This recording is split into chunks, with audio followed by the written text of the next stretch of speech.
Brian, man. Take a break, man. You've been studying for so long. What do you think I should do? You can try doing some pull-ups. That's not a bad idea. Let's check this thing out. Yeah, absolutely. No, wait. We don't know if the beam can hold you. How much do you weigh? Well, I weighed myself this morning. I weigh 179.85 pounds, and that's around 800 newtons. Well, using statics and the properties of equilibrium, we will be able to tell if the beam can hold you. All right, let's do it. This problem 5-100 in the book relates to equilibrium of a rigid body. To set this up, we have Ka value, which is the spring constant here, of 5 kilonewtons per meter, which is given. We then have Brian using his 800 newtons of force on the beam at this point, which is 1 meter from point A and 2 meters from point B, which is over here. Point B has a spring constant of Kb, and that's an unknown value. So since we have the Ka values, we need to have an Ay and a By value, because the Ka and Kb correspond to just the coefficients of the spring. So I'm going to start by taking a moment around point A, because we know the Ka value for A. To do this, first we're going to take our By value and times its arm, which is 3 meters, and we're going to find out if that's negative or positive by doing the trick where you go around the point that you're taking the moment around, and I'm going to say that counterclockwise is positive, so this will be a negative moment.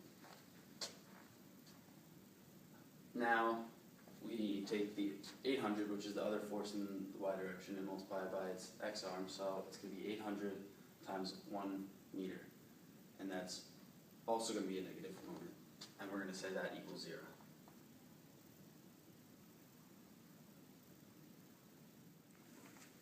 Now to solve out for By, we're going to add 800 times 1, which is just 800, to the other side, giving you negative By times 3 equals 800 newtons.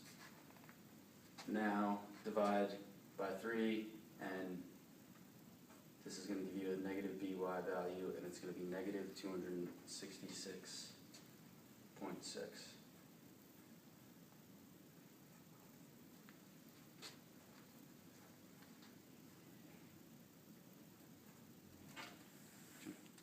Now that we have By, we're going to figure out Ay.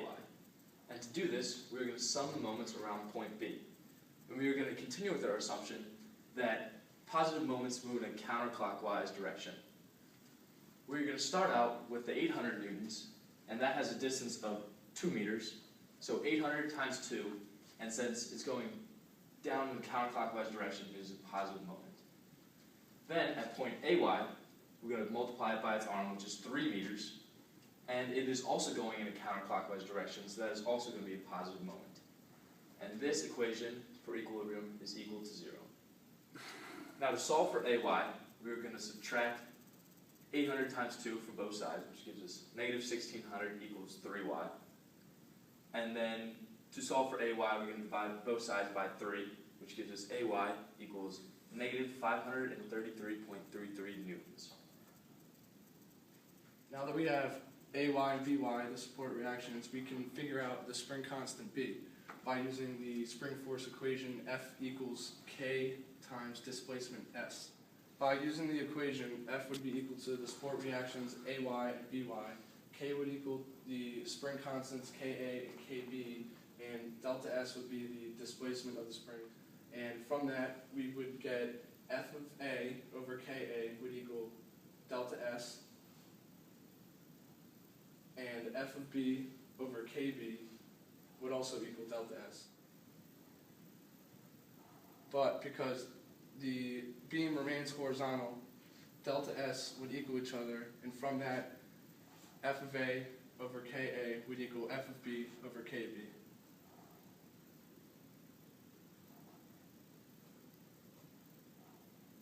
And because we have 3 of the 4 variables, we can plug in F of A, F of B, and Ka to solve for Kb.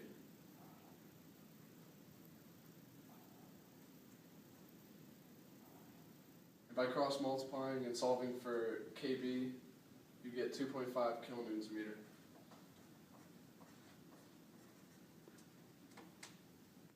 So if I want to get some exercise and I want to hold the beam 1 meter away from point A, spring constant B would have to be at least 2.5 kilonewtons a meter.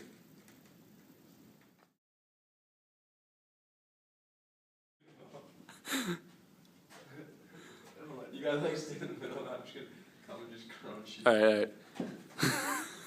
Does it look funny? Give me a poke. Give me a poke.